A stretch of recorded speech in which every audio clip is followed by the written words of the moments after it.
ഇപ്പോൾ പറയുന്നത്, ഇപ്പോൾ രാഹുലിന്റെ ആരോപണങ്ങൾ കേട്ടല്ലോ, എന്താണ് അച്ഛൻ അതിനോടുള്ള പ്രതികരണം? രാഹുൽ പറയുന്നത് അതിൽ ഒരു ശരിയുമില്ല. കാരണം എന്ന് വെച്ചിട്ടുണ്ടെങ്കിൽ അവൻ തെറ്റ് ചെയ്ത് എന്ന് അവർക്ക് ബോധ്യം വന്നിട്ടുണ്ട്. അപ്പോൾ അതിൽ നിന്ന് രക്ഷപ്പെടാനായിട്ടുള്ള ചില മാർഗങ്ങൾ ഉപയോഗിക്കുന്നു എന്ന് മാത്രമേ ഉള്ളൂ. ഇപ്പോൾ അവളുടെ മൊബൈൽ പരിശോധിക്കട്ടെ, ആർക്ക് വേണമെങ്കിലും പരിശോധിക്കാം. ഇപ്പോൾ ഈ രാഹുൽ പെണ്ണ് കണ്ടുപോയതിന് ശേഷം ഒരുപാട് കല്യാണ കാര്യങ്ങൾ വന്നു, എന്നോട് ആലോചിച്ചു. അപ്പോൾ പക്ഷെ ചിലത് നാളെ ചേരില്ല, അത് അവർക്ക് താല്പര്യമുണ്ട്. ഒന്നുകൂടെ ചോദിക്കട്ടെ, രാഹുലാണ് വിവാഹ ചെലവ് എടുത്തത് എന്നൊക്കെയാണ് ഇപ്പോൾ രാഹുൽ പറയുന്നത്. അതൊക്കെ കളവ് തന്നെയാണ്. വിവാഹ ചെലവിന് 2.5 ലക്ഷം രൂപ ഞാൻ കൊടുത്തിട്ടുണ്ട്.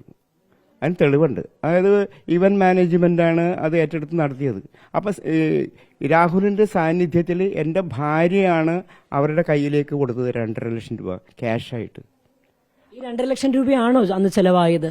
അല്ല, അന്ന് പറഞ്ഞിരുന്നതെന്ന് വെച്ചാൽ ചെലവാകുന്നതിന്റെ പപ്പാതി എന്നാണ്. അപ്പോൾ ഒരു 5 ലക്ഷം രൂപയോളം ചെലവായിട്ടുണ്ട്, 5-5.5 ലക്ഷം രൂപയോളം ചെലവായിട്ടുണ്ടെന്ന് പറഞ്ഞു. അച്ഛൻ എനിക്ക് 2.5 ലക്ഷം രൂപ തന്നാൽ മതി. അപ്പോൾ ഈ ഘട്ടത്തിൽ പിടിക്കപ്പെടും അല്ലെങ്കിൽ ഈ വെട്ടിലായി എന്നറിഞ്ഞുകൊണ്ടുള്ള പ്രതികരണമാണ് രാഹുൽ നടത്തിക്കൊണ്ടിരിക്കുന്നത്. തീർച്ചയായിട്ടും അവൻ വെട്ടിലായിരിക്കുകയാണല്ലോ. കാരണം എന്ന് വെച്ചിട്ടുണ്ടെങ്കിൽ അത് ഗാർഹിക പീഡനം, ഇത് നിസ്സാര പീഡനമാണോ? ഇത് വധിക്കാൻ വേണ്ടിയല്ലേ ചെയ്തിരിക്കുന്നത്. അപ്പോൾ അത് നിസ്സാരമായിട്ട് കാണാൻ പറ്റൂല. അത് അവൻ സമ്മതിച്ചിട്ടുണ്ടല്ലോ. മാത്രമല്ല അവൻ ഒരു വിവാഹ തട്ടിപ്പ് വീരനാണെന്ന് കൂടി കണ്ടെത്തിയില്ല ഇപ്പോൾ. കാരണം മറ്റൊരു വിവാഹം അവൻ കഴിച്ചിരിക്കുന്നു. അതിൽ നിന്നും മുക്തനായിട്ടില്ല. അവനൊരു ഭാര്യയുണ്ടെന്നർത്ഥം. അപ്പം അങ്ങനെ നിലനിൽക്കുകയാണ് എൻ്റെ മകളെ അവൻ വിവാഹം കഴിച്ചിരിക്കുന്നത്. അപ്പം എൻ്റെ മകളെ വഞ്ചിച്ചിരിക്കുകയല്ലേ. ഇങ്ങനെ എത്ര പേരെ അവർ വഞ്ചിച്ചിട്ടുണ്ടാവും എന്നുള്ളത് അന്വേഷിക്കേണ്ടതുണ്ട്.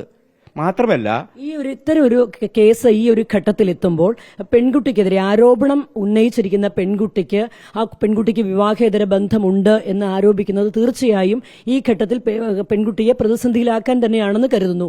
മൊബൈൽ പരിശോധിക്കാൻ ഇപ്പോൾ പെൺകുട്ടി പറഞ്ഞിട്ടുമുണ്ട്. അതിൽ തന്നെ അച്ഛനും ഉറച്ചു നിൽക്കുകയല്ലേ? അവൾ മാനസികമായിട്ട് വളരെയധികം തകർന്നിരിക്കുകയാണ്. മാനസികം മാത്രമല്ല, ശാരീരികമായിട്ടും അവളുടെ തലക്ക് കൂടെ സംസാരിക്കാൻ സാധിക്കുന്നില്ല. ഞങ്ങൾ ഹോസ്പിറ്റലിൽ വീണ്ടും പോകാനിരിക്കുകയാണ്. അപ്പോൾ തികച്ചും ഇതിൽ നിന്ന് രക്ഷപ്പെടാനായിട്ടൊരു മാർഗം അവൻ ഉപയോഗിക്കുന്നു എന്ന് മാത്രം.